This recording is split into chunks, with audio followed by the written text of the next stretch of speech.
صلوات اللهم صل على محمد وآل محمد. أعوذ بالله من الشيطان الرجيم. بسم الله الرحمن الرحيم. رب اشرح لي صدري ويسر لي أمري واحلل عقدة من لساني يفقهوا قولي. صلوات اللهم صل على محمد وآل محمد. ہم نے سورہ تغابن کی تفسیر شروع کی ہوئی تھی اور گزشتہ ہفتہ تک پہلی 10 آیات کو کمپلیٹ کیا تھا، اور آج انشاءاللہ ورس نمبر 11 کے حوالے سے گفتگو کریں گے۔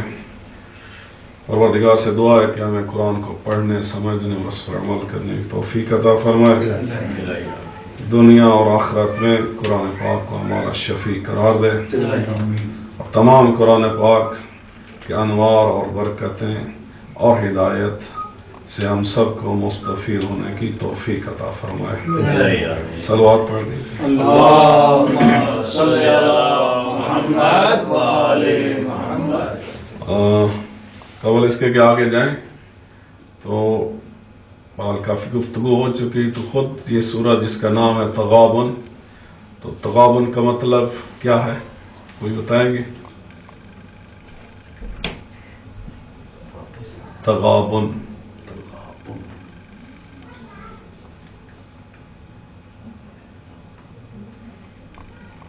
the day of winning or losing، ہار یا جیت کا دن۔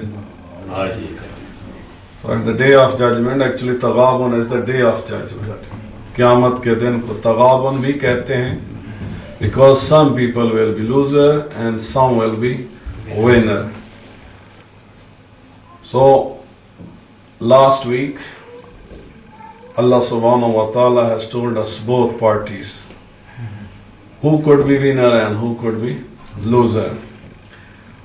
تو اللہ تعالیٰ نے بتایا کہ وَمَنْ يُؤْمِنْ بِاللَّهِ وَيَعْمَلْ صَالِحًا يُكَفِّرْ عَنْهُ سَيِّئَاتِهِ وَيُدْخِلْهُ جَنَّاتٍ تَجْرِي مِنْ تَحْتِهَا الْأَنْهَارُ خَالِدِينَ فِيهَا أَبَدًا ذَلِكَ الْفَوْزُ الْعَظِيمُ، کہ وہ لوگ جو مومن بنے، جو ایمان لائے اور پھر نیک کام بھی کیے، صرف اللہ اللہ یا رسول اللہ اور محمد مصطفیٰ یا علی کہنا کافی نہیں ہے، بلکہ اللہ اور محمد مصطفیٰ اور علی مرتضی علیہ السلام جو کچھ کہتے ہیں یا جو کچھ وہ کرتے رہے، جو ان کی سنت ہے یا جس کا حکم ہے، ہمیں اس پر عمل کرنا بھی ضروری ہے۔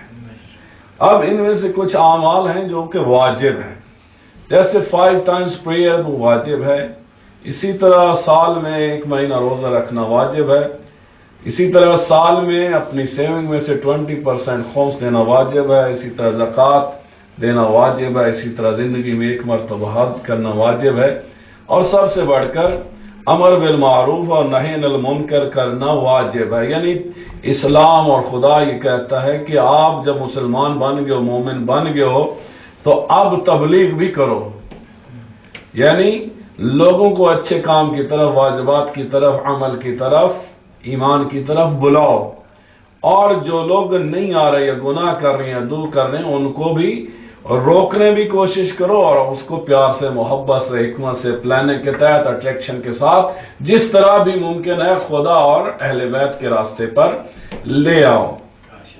تو اگر ہم لوگ جو آج یہاں بیٹھے ہیں کوشش کریں کہ اگلے تھرسڈے کو ہم نے کم از کم 1 اور بندے کو لے آنا ہے، ہم اس واجب کو ادا کرنا ہے، اس واجب کو ادا کرنا ہے جو ہم سب پہ واجب ہے، امر بالمعروف۔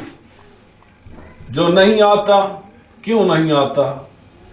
ہم نے کتنی کوشش کیا کسی کو، گھر والے کو، گھر والی کو، رشتہ دار کو، بچوں کو، اولاد کو، بہن بھائی، کمیونٹی ممبرز کو، کتنے لوگوں کو ہم نے انوائٹ کیا، کوشش کی، کسی بھی بہانے لے ہیں۔ بچوں کو ممکن ہے کہ آپ چاکلیٹ کی وجہ سے، کوئی گفٹ کی وجہ سے، کوئی پرائز کی وجہ سے، اسی طرح جو ہے بڑوں کو کسی بھی وجہ سے، یہ اللہ تعالیٰ کہتا ہے کہ موعظہ کریں حکمت کے ساتھ، یعنی یہ امر بالمعروف اور نہی عن المنکر پلاننگ کے تحت سوچ سمجھ کے کہ کس شخص کو کس طرح ہم اسلام کے خدا کے قریب لے کر آ سکتے ہیں. اور یہ چیز کیا واجب ہے، اس کو کیا کہتے ہیں؟ عمل صالح. تو اللہ کہتے ہیں کہ وہ لوگ جو ایمان لائے اور عمل صالح کیا، نیک کام کیا، تو ان کے لیے بہشت کی ہے. ان بہشت کے اندر پھر بہتی ہوئی نہریں ہیں، کچھ شہد کی نہریں ہوں گی، کچھ دودھ کی ہوں گی، کچھ پانی کی ہوں گی، اور پھر بہترین خوبصورت محلات ہوں گے، اور جو کچھ آپ چاہیں گے، جب چاہیں گے، جس طرح چاہیں گے، ویسے اللہ تعالیٰ آپ کو ہر چیز کی نعمت عطا فرمائے گا. یہاں تو ایک آپ کی خواہش ہوتی ہے، maybe you are working for that one wish for 6 months, for 1 year, for 20 years, for 30 years. And then you are gaining that wish.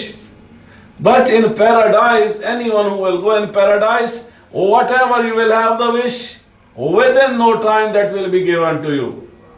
And that paradise we can go and we can gain the level of paradise when we are believer and at the same time we are doing good deeds. We are coming in the mosque, we are reading Quran, we are doing good deeds. At the same time we are also inviting the other people. They should also be Muslim, they should also be Mu'min, and they should also do good jobs and good things. Salawat. اور وہ لوگ کہ جو مومن نہیں بنتے، کافر بنتے ہیں، والذین کفروا وکذبوا بآیاتنا اولئک اصحاب النار خالدین فیہا وبئس المصیر. اور جو لوگ کافر بنتے ہیں، مومن نہیں بنتے، مسلمان نہیں بنتے، اور عمل صالح بھی نہیں کرتے، حقیقت میں وہ اللہ اور اللہ کی نشانی کو جھٹلاتے ہیں. اللہ کہتے ہیں ہمیشہ ہمیشہ کے لیے ان کے لیے ہیل فائر ہے. So if we will stop doing good deeds, if we scratch out our iman, so then we are rejecting the signs of Allah subhanahu wa ta'ala, and our place will be in hellfire.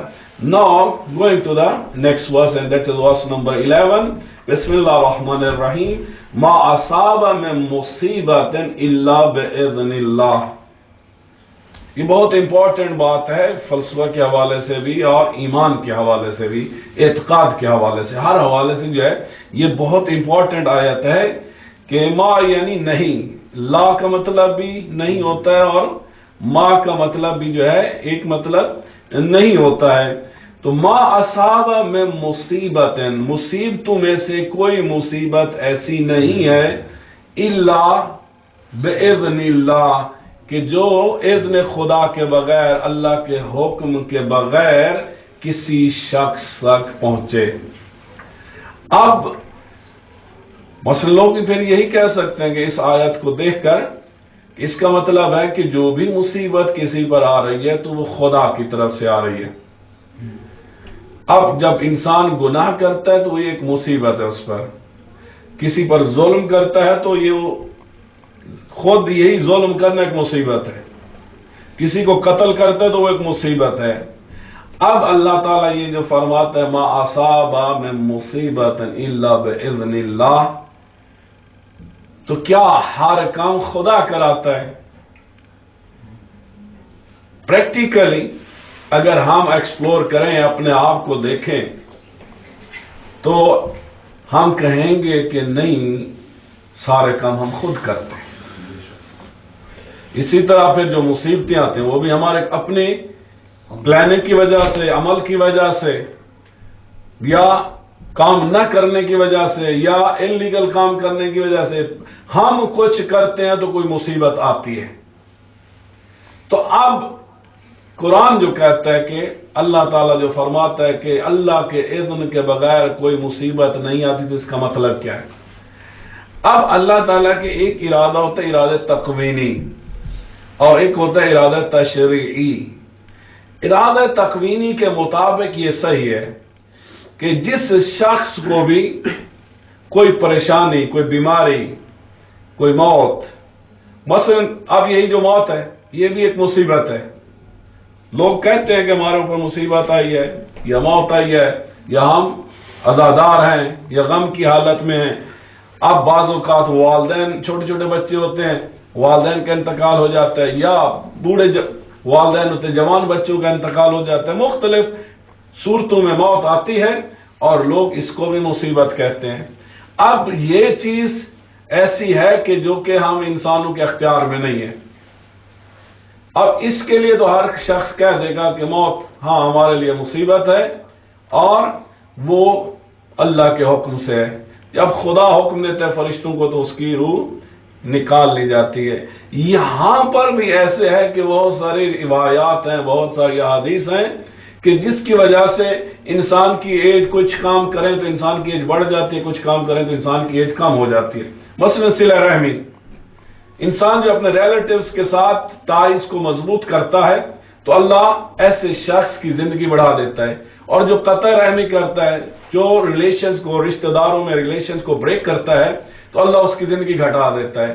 اب موت مصیبت ہوئی اور اللہ کے حکم سے آتی ہے، لیکن پھر بھی انسان کا عمل اس میں انوالو ہے۔ انسان اپنے عمل سے زندگی کو بڑھا بھی سکتا ہے، گھٹا بھی سکتا ہے۔ تو اب یہ جو پروردگار فرماتا ہے کہ ما اصاب من مصیبت الا باذن اللہ، تو پہلی بات یہ ہے کہ ہر جو مصیبت، جو چیز انسان پر آزمائش آتی ہے وہ اللہ کے حکم سے آتی ہے، تو اللہ کے ارادہ تکوینی کے اندر اللہ کے علم میں ہر چیز ہے۔ اللہ کے علم میں ہر چیز ہے کہ کس پر کیا ہونے جا رہا ہے۔ اب اگر مثلا ایک شخص کی موت ہونے والی ہے، اب اللہ بھی جانتا ہے۔ اب ایک سچویشن یہ ہے کہ جب کسی کی موت آنے والی ہے، ٹھیک ہے، آ رہی ہے تو فرشتہ جائے گا، اس کی روح قبض کر لے گا۔ دوسری سچویشن یہ ہے کہ جب کسی کی موت آنے والی ہے، موت سے پہلے وہ شخص صلہ رحمی کر لیتا ہے۔ اب یہاں پہ پھر دو آپشن ہیں، ممکن ہے اس کی موت جو آنے والی تھی وہ آ جائے، ممکن ہے اس صلہ رحمی کی وجہ سے اللہ اس کی موت کو ڈیلے کر دے۔ اب آیا انسان اگر نیک کام کرتا ہے تو کیا اس سے اللہ کے ارادے میں کوئی فرق آ جاتا ہے؟ اللہ کے ارادے میں فرق نہیں آتا۔ مثلا ایک مینیجر ہے، وہ اپنے کسی امپلائی کو سیک کرنا چاہتا ہے، ٹھیک ہے، اب جب اس کے جو ہے سیک کرنے کا ٹائم آتا ہے تو وہ کوئی بات کرتے ہیں اور اس کا اچانک ارادہ بدل جاتا ہے، تو اس کا مطلب یہ نہیں ہے کہ اب اس کا اختیار نہیں تھا، لیکن کسی بات کی وجہ سے، کسی عمل کی وجہ سے اس چیز کو ڈیلے کر دیا گیا ہے۔ تو ہر چیز اللہ کے علم میں بھی ہے، اللہ اتھارٹی بھی رکھتا ہے، یعنی جو کچھ بھی انسانوں پر ہوتا ہے اللہ جانتا بھی ہے اور اللہ اتھارٹی بھی رکھتا ہے، لیکن کچھ چیزیں ایسی ہیں کہ جو ہمارے اپنے کاموں کی وجہ سے ہوتی ہیں، جیسے یہی ابھی صلہ رحمی اور قطع رحمی کی مثال دی۔ اب کچھ چیزیں ایسی ہیں کہ جو ہمارے اپنے کاموں کی وجہ سے ہوتی ہیں۔ اب اللہ ان پرنسپل یہ کہتا ہے کہ ظلم کرنا بری بات ہے، ظالم نہیں بنو۔ اب اگر ایک شخص کسی کو مار دیتا ہے تو ایک ظالم ایک مظلوم ہے، ایک قاتل ایک مقتول ہے۔ اب اللہ تعالی نہ تو مقتول کو کہہ رہے کہ تم خواہ مخواہ جا کے قتل ہو جاؤ، نہ ہی قاتل کو کہہ رہے کہ تم جا کے کسی کو ناحق قتل کر دو۔ یہاں پہ عمل انسان کا ہے۔ اب اللہ اگر چاہے تو قاتل کو روک بھی سکتا ہے، مقتول کو قتل ہونے سے روک بھی سکتا ہے، لیکن اللہ نہیں چاہتا۔ جو چیز یعنی دنیا ہے، اسباب کی دنیا ہے، اور اگر ایک قاتل بن رہا ہے دوسرا مقتول بن رہا ہے تو اللہ تعالیٰ اب یہاں پر مصیبت آ رہی ہے، اب یہاں پر اذن خدا کیا ہے؟ یعنی اللہ ایک چیز ہونے جا رہی ہے اس کو نہیں روکتا، ایک چیز لوگ کر رہے ہیں اللہ چاہے تو روک سکتا ہے، جیسے فرشتوں میں ایسے کرائم نہیں ہوتے، تو یہ کس نے کیا؟ اللہ نے کیا۔ اللہ نے ان کو بنائے اس فطرت پر، اس نیچر پر کہ وہ یہ کام کرتے ہی نہیں ہیں۔ اب انسان کے اندر دونوں چیزیں، اچھائی کی بھی نیچر ہے، برائی کی بھی نیچر ہے، اور یہی انسانیت کا کمال ہے کہ اللہ نے عقل دی ہے، قرآن دیا ہے، انبیاء دیے ہیں، امام دیے ہیں کہ اب تم دونوں چیزوں کو رکھتے ہو، تو جو اچھے اعمال کرے گا اور برے اعمال سے بچ جائے گا تو وہی بہترین انسان ہے۔ اب اللہ نے دونوں چیزوں کی اتھارٹی دے دی ہے۔ بعض اوقات اللہ تعالیٰ ہمیں ایکسٹرا فیور کر کے ہمارے بعض اچھے عمل کی وجہ سے یا ہماری آباء و اجداد کے کسی اچھے عمل کی وجہ سے یا ممکن ہماری نسل میں کوئی اچھی چیز ہونے والی ہے، اس کی وجہ سے اللہ تعالیٰ ہمیں ایکسٹرا فیور کر دیتا ہے۔ ادروائز جیسے موت ہے، اب یہ ایک مصیبت ہے، جب آنی ہوتی ہے اس کو کوئی روکنا چاہے نہیں روک سکتا، لیکن اللہ اگر چاہے تو ڈیلے بھی کر سکتا ہے اور پہلے بھی ہو سکتی ہے۔ یعنی اللہ تعالیٰ بتانا یہ چاہتا ہے کہ ہر چیز کا اختیار ذات خدا کے پاس ہے، حتیٰ کہ انسانوں کو بھی اختیار دیا ہوا ہے، لیکن الٹیمیٹ اتھارٹی انسانوں کی بھی اللہ کے پاس ہے۔ بعض لوگ، ہم سب نے آبزرو کیا ہوگا، بعض اوقات ہم کوئی گناہ یا غلط کام کرنا چاہتے لیکن نہیں کر سکتے، چاہتے ہیں کر دیں لیکن الٹیمیٹلی ہم سے نہیں ہو سکتا گناہ۔ تو وہ کیا ہوتا ہے کہ وہ غیب میں ایک قوت ہوتی ہے جو ہمیں مختلف اسباب کی وجہ سے روک دیتی ہے، لیکن بعض اوقات ہمارے اتنے زیادہ، مثلا جب انسان کے گناہ بہت زیادہ ہو جاتے ہیں، پھر خدا وہ جو غیب کی طرف سے انسین ماحول کی طرف سے، انوائرمنٹ سے جو مدد ہوتی ہے، پھر وہ رک جاتی ہے۔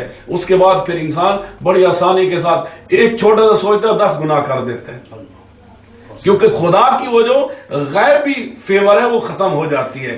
تو پروردگار بتانا یہی چاہتا ہے کہ اے انسان، جو کچھ بھی تو کر رہا ہے تو سب اللہ کے اختیار میں، لیکن اللہ نے تجھے کچھ چیزوں کا اختیار دیا ہوا ہے اس لیے کہ دیکھے کہ تو کیا کرتا ہے، کس مقام میں انسانیت پر فائز ہوتا ہے۔ تو اس لیے اللہ تعالیٰ بعض چیزیں ڈیلے کر دیتا ہے یا ہونے دیتا ہے۔ اس کا مطلب یہ نہیں ہے کہ اللہ کے پاس اتھارٹی نہیں ہے۔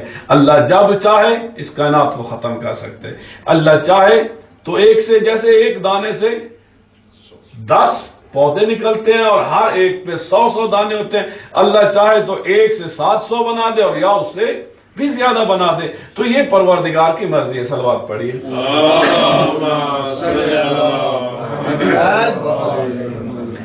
لیکن اب آگے جو یہی باتیں ہم کر رہے تھے کہ اللہ بعض اوقات فیور کرتا ہے، انسان غلط کام کر رہے ہوتے ہیں لیکن کسی وجہ سے اللہ فیور کرتا ہے، یا انسان کے اچھے اعمال کی وجہ سے اللہ تعالیٰ کوئی چیزیں ڈیلے کر دیتا ہے یا ایکسٹرا فیور کر دیتا ہے۔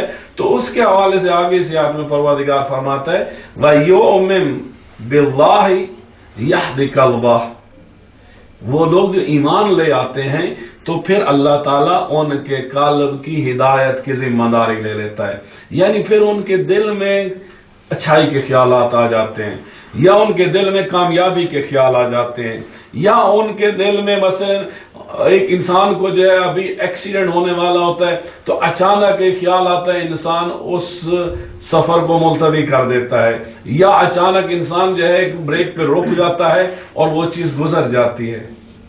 یعنی خدا، جو لوگ مومن ہوتے ہیں، یہ جو ایکسٹرا فیور ہے یہ کن کے لیے؟ مومنین کے لیے۔ جو کفار ہیں، جو مشرکین ہیں، پھر ان کو پروردگار پھر ایکسٹرا فیور نہیں کرتا۔ اب یہاں پر پروردگار فرماتا ہے کہ وہ لوگ جو ایمان لے آتے ہیں، those who are believers, so then Allah subhanahu wa ta'ala is guiding them on different occasions۔ وہ مختلف مواقع مختلف کام کرنا چاہتے ہیں، بعض اوقات غلط کام بھی کرنا چاہتے ہیں، تو اللہ تعالیٰ غیب کی مدد سے ان کو روک لیتا ہے یا کسی خیال کی وجہ سے روک دیتا ہے۔ حتیٰ کہ بعض اوقات انسان 1 دفعہ 2 دفعہ 10 دفعہ غلط کام بھی کرتا ہے تو اللہ تعالیٰ ان کو بدنام ہونے سے بچا لیتا ہے یا ان کو پنشمنٹ سے بچا لیتا ہے۔ تو یہ خود انسان کی جو عزت ہے ایک بہت بڑی چیز ہے۔ تو یہ پروردگار ہے کہ جب انسان مومن بن جاتا ہے، نیک عمل کرتا ہے، تو پروردگار بہت سارے حصار یا بہت سارے ایسے بیریئر بنا دیتا ہے کہ جس کی وجہ سے وہ مومن شیاطین سے، دشمنوں سے یا کفار سے یا مشرکین کے حملوں کی وجہ سے یا گناہوں سے وہ شخص بچ جاتا ہے۔ تو یہ مومنین کے لیے پروردگار کی ایک خاص سپورٹ ہے، حمایت ہے، کہ جس کو اللہ تعالیٰ کہتا ہے کہ وَمَن يُؤْمِن بِاللَّهِ يَهْدِ قَلْبَهُ، کہ جو اللہ کا ہو گیا تو پھر اللہ بھی اس کے دل کو اپنا لیتا ہے، پھر اللہ بھی اس کے دل کا خیال کرتے، اس کے دماغ کا، اس کی سوچ کا، اور وہ اس کی سوچ بھی پھر خدا والی بن جاتی ہے. واللہ بکل شیء علیم، اللہ جو ہے ہر شے کا علم رکھتا ہے. تم کیا سوچتے ہو، کیا تمہارے دل میں ہے، کیا جذبات ہیں، کس بات پہ غصہ آ رہا ہے، کس بات پہ تم لوگوں پہ مہربان ہو رہے ہو، کس بات کے لیے خدا کی عبادت تم نے بڑھا دی ہے، کس بات کی وجہ سے کبھی تم خدا کی بارگاہ میں سجدہ نہیں کرتے. یہ جو کچھ بھی کر رہے ہو تو اللہ کے علم میں ہے، اور خدا کے یہ علم کی وسعت ہے کہ جس کے بارے میں اللہ تعالیٰ فرما رہا ہے کہ کسی بھی شخص پر جو کچھ بھی ہو رہا ہے وہ اللہ کے علم میں ہے اور اللہ کے حکم سے ہی ساری چیزیں. اور دوسری بات یہ ہے کہ اللہ تعالیٰ یہاں یہ بھی بتانا چاہتا ہے کہ اللہ تعالیٰ ریٹائرمنٹ پہ نہیں ہے. بعض اوقات یہ بھی انسان سوچتا ہے کہ بعد اللہ نے ایک دفعہ کائنات بنائی، اس کے بعد باقی چیزیں ساری فرشتوں اور انسانوں اور نبیوں اور اماموں کو سپورٹ کر دی اور اس کے بعد اللہ تعالیٰ جو ہے وہ ریٹائرمنٹ پہ چلا گیا. ایسا نہیں ہے. اللہ تعالیٰ نے یہ کام، یہ کلاسیفیکیشن کی ہے، ڈپارٹمنٹ بنائے ہیں، ہیڈ آف ڈپارٹمنٹ ہیں، لیکن سپرویژن اللہ تعالیٰ کی ہے اور اللہ تعالیٰ ہر چیز کو دیکھ رہا ہے کہ کون سی چیز کس طرح آگے بڑھ رہی ہے اور کام ہو رہا ہے. تو یہی جو چیز ہے یہی ہمیں سمجھنے کی ہے کہ اللہ تعالیٰ کا علم اور اتھارٹی اور اختیار ہر چیز، چاہے انسان یا امام یا نبی یا فرشتے جو کچھ بھی کریں، سب کے سب اسی سے اپوائنٹڈ ہیں، وہی اپوائنٹ کرنے والا ہے اور وہی واچ کر رہا ہے اور اسی کی فیصلوں سے اور فائنل اتھارٹی سے ہر چیز ہوتی ہے. صلوات پڑھ. اللہم صلی علی محمد. اب اگلی بہت خوبصورت سی آیت ہے، وَأَطِیعُوا اللَّهَ وَأَطِیعُوا الرَّسُولَ، کہ جو اللہ اور اس کے رسول کی اطاعت کرتا ہے. تو وہ لوگ کون ہیں؟ وہی پچھلے والی آیت، وہ مومن ہے. جو مومن ہے وہ صرف یہ نہیں ہے کہ کہنے کی حد تک مومن ہے، بلکہ اللہ جو کہتا ہے وہی کرتا ہے، اس کا رسول جو کہتا ہے وہی وہ کرتا ہے. ایک بات. دوسری بات یہ ہے کہ کیا اللہ اور رسول کی اطاعت دو ڈیفرنٹ چیزیں یا ایک ہے؟ کیوں اللہ نے الگ الگ بیان کیا ہے؟ وَأَطِیعُوا اللَّهَ وَأَطِیعُوا الرَّسُولَ. تو کیا الگ الگ بیان کرنے کا مطلب ہے کہ اللہ اور رسول کی اطاعت میں فرق ہے؟ خالق اور مخلوق کے حوالے سے فرق ہے، لیکن حقیقت میں اب چونکہ انسانوں سے واسطہ اور انسان کی ہدایت رسول کر رہا ہے، رسول اپنی طرف سے کچھ نہیں کہتا. جو کچھ حکم خدا ہوتا ہے وہی خدا ہوتی ہے، امر خدا ہوتا ہے وہی رسول لوگوں تک پہنچا دیتا ہے. تو اس لیے خالق اور مخلوق کے حوالے سے دو چیزیں ہیں، لیکن عملاً حقیقت میں رسول کی اطاعت حقیقت میں خدا کی اطاعت ہے، خدا کی اطاعت رسول کی اطاعت ہے. کیونکہ عمل کے حوالے سے، تعلیم کے حوالے سے، ہدایت کے حوالے سے، بات کے حوالے سے، میسج کے حوالے سے یہ دونوں ڈیفرنٹ نہیں ہیں. رسول وہی بات فرماتے ہیں، وہی کام کہتے ہیں جو خدا ان کو حکم دے رہا ہوتا ہے. تو جو مومن ہوتا ہے وہ عمل صالح کے ذریعے، اچھے کاموں کے ذریعے، واجبات پر عمل کر کے، مستحبات پر عمل کر کے وہ کیا کرتا ہے؟ اللہ اور اللہ کے رسول کی اطاعت کرتا ہے. فَإِن تَوَلَّيْتُمْ، اور کچھ لوگ ہیں چاہے کفار ہیں یا مشرکین ہیں یا مسلمانوں میں سے بھی، کہ فَإِن تَوَلَّيْتُمْ، اور وہ لوگ جو اللہ یا اللہ کے رسول سے منہ موڑ لیتے ہیں. اللہ اور اللہ کا رسول بلا رہا ہے، وہ کہتے ہیں کہ نہیں ہم نہیں آتے، ہم مسلمان نہیں بنتے، ہم مومن نہیں بنتے. یا اللہ حکم دیتا ہے کہ اللہ کے گھر میں آ کے عبادت کرو، آ کے نماز جمعہ ادا کرو، واجب ہے، یا نماز جماعت میں آ کے شرکت کرو، یا اللہ کے گھر میں اللہ کا ذکر کرو. اور اللہ کا گھر صرف اللہ کا گھر نہیں ہے بلکہ مومن کا گھر ہی خدا کا گھر ہی حقیقت میں مومن کا گھر ہے. تو بیت المسجد و بیت المومن، کہ مسجد سجدہ کی جگہ، خدا کا گھر حقیقت میں مومن کا گھر ہے. اب اللہ اور اللہ کے رسول بلاتے ہیں لیکن لوگ دور بھاگتے ہیں، یا سنتے ہیں اثر نہیں کرتے، اطاعت نہیں کرتے، لبیک نہیں کہتے. تو پروردگار کیا فرماتا ہے؟ فَإِن تَوَلَّيْتُمْ فَإِنَّمَا عَلَىٰ رَسُولِنَا الْبَلَاغُ الْمُبِينُ۔ اے رسول، اگر یہ لوگ نہیں سنتے، عمل نہیں کرتے تو جائیں جہنم میں، اس سے اللہ کو یا اس کے رسول کو کوئی فرق نہیں پڑنا۔ کیوں؟ فَإِنَّمَا عَلَىٰ رَسُولِنَا، ہمارے رسول کی کیا ذمہ داری تھی؟ البلاغ المبین، کہ وہ کھل کے بڑے واضح اور کلیئر انداز میں اللہ کا میسج بیان کر دیں۔ تو جو بھی اللہ کا حکم ہے، جو اللہ کا پیغام ہے، جو ہدایت کی بات ہے، جو نور کی بات ہے، وہ رسول اکرم صلی اللہ علیہ وسلم نے لوگوں کو قرآن کی صورت میں، حدیث کی صورت میں، عمل کی صورت میں بتا دیا اور ہر چیز کلیئر کر دی۔ اب کوئی رسول اللہ کی اطاعت کرتا ہے تو مومن ہے، نہیں کرتا تو جائے جہنم میں۔ اے رسول، زبردستی ان کو آ کے مومن کرنا یہ تیری ذمہ داری نہیں ہے۔ تو نے پیغام دیا تھا، تو نے پیغام پہنچا دیا، اور رسولوں کا کام یہی ہے کہ وہ ہادی ہیں، اللہ کا جو پیغام ہے وہ پہنچا دیتے ہیں۔ آگے قسمت ہے ہر کسی کی، جو مومن بن گیا، عمل صالح کیا، رسول اور اللہ کی اطاعت کی، وہ بہشت میں، دنیا اور آخرت میں، اور جس نے اللہ اور اللہ کے رسول کو چھوڑ دیا یا ان کی اطاعت نہ کی تو پھر اس کا ٹھکانہ جہنم کے اندر ہے۔ اللہ لا الہ الا ہو، اس اللہ کے سوا اور کوئی الہ نہیں ہے۔ سب سے بڑا الہ جو ہے نا، ہم نے اپنے نفس کو بنایا ہوا ہے، اور قرآن بھی ایک مقام پر کہتا ہے کہ ہوائے نفس کو ہم نے اپنا خدا بنایا ہوا ہے۔ مثلا نماز فجر کا وقت ہے، اللہ کہتے اٹھ کے نماز پڑھ، میرا نفس کہتا ہے نہیں ابھی سونے کا ٹائم ہے۔ خمس کا وقت آیا ہوا ہے، اللہ کہتا ہے کہ خمس ادا کر، میرا نفس کہتا ہے مال چلا جائے گا۔ اسی طرح حج کا موسم آیا ہوا ہے، اللہ کہتا ہے کہ حج پہ آ، میرا نفس کہتا ہے کہ پیسے خرچ ہو جائیں گے، وقت چلا جائے گا۔ تو اب خدا کون ہوا؟ وہ جو حقیقی خدا ہے یا وہ میرا نفس؟ میں کس کی بات مان رہا ہوں؟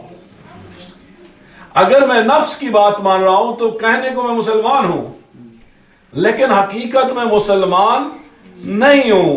جو میرا دل کرتا ہے، جو میرا نفس کہتا ہے، میں وہی کرتا ہوں، اور خدا کے رسول اور قرآن کی ایک بات بھی نہیں مانتا۔ تو اگر ایسا ہے تو حقیقت میں ہم لوگ مسلمان نہیں ہیں۔ کہنے کو مسلمان ہے، پیدائشی طور پہ مسلمانوں کے گھر میں پیدا ہو گئے، تو ہمیں ثابت کیا کرنا ہے؟ اللہ لا الہ الا ہو، اس اللہ کے علاوہ، اس خالق کے علاوہ اور کوئی ہمارا الہ نہیں ہے۔ اور نہ صرف یہ کہ ہم نے اس کو الہ ماننا ہے، بلکہ اور کیا کرنا ہے؟ وَعَلَى اللَّهِ فَلْيَتَوَكَّلِ الْمُؤْمِنُونَ، وہ جو مومن ہیں وہ پھر کیا کرتے ہیں؟ اللہ پہ بھروسہ کرتے ہیں۔ They trust in Allah, they depend in Allah۔ یہ نہیں ہے کہ اگر کسی نے لالچ دی تو اللہ کو چھوڑ کے چلا گیا، کیونکہ ابھی مال ادھر سے میرا اللہ تو دیتا نہیں ہے، میں نے 10 سال اللہ سے مانگتا رہا تو اللہ نے تو مجھے کچھ نہیں دیا، تو اب ایک مجھے جو ہے وہ کہتے ہیں کہ آؤ مرزائی بن جاؤ تو میں تمہیں یورپ کا ویزا دوں گا، اور کرسچن بن جاؤ تو میں تمہیں یہ دے دوں گا۔ تو پھر کیا ہوتا ہے؟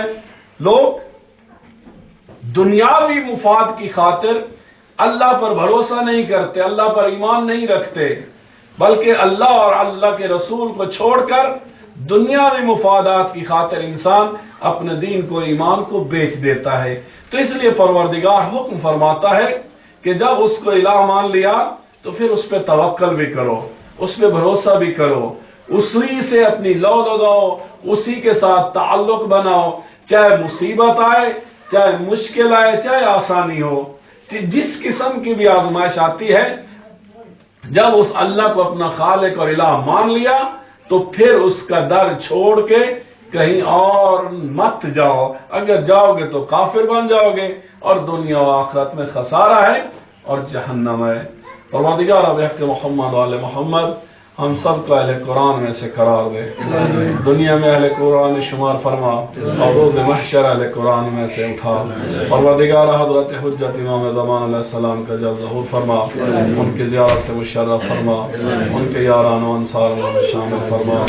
اے اللہ بحق محمد و آل محمد، جو مومنین مومنات بیماروں نے شفا کاملہ و عاجلہ عطا فرما، جو بے روزگار ان کو روزگار عطا فرما، جو پریشان ہیں ان کی پریشانیاں دور فرما، ہم سب کو حج و زیارات کی توفیق نصیب فرما۔ اے اللہ ہمیں ویسا بنا جیسا تو چاہتا ہے۔ پروردگارا ہم سب حاضرین کے صغیرہ و کبیرہ گناہوں کو معاف فرما، ہمارے والدین اور اولادوں کے گناہوں کو معاف فرما۔ پروردگارا وہ مومنین مومنات مرحومین جو ہمارے لواحقین یا بزرگ تھے یا وہ تمام مومن مومنات جن کے لیے کوئی دعا کرنے والا نہیں، پروردگار بحق امام سجاد علیہ السلام تمام مرحومین کو بخش دے، ان کی قبروں کو اپنے نور سے منور فرما، ان پہ اپنی رحمت نازل فرما، ان کی قبور میں جنت کے دروازے کھول دے، مرحومین کے سارے ثواب سے اسرفات کے حامل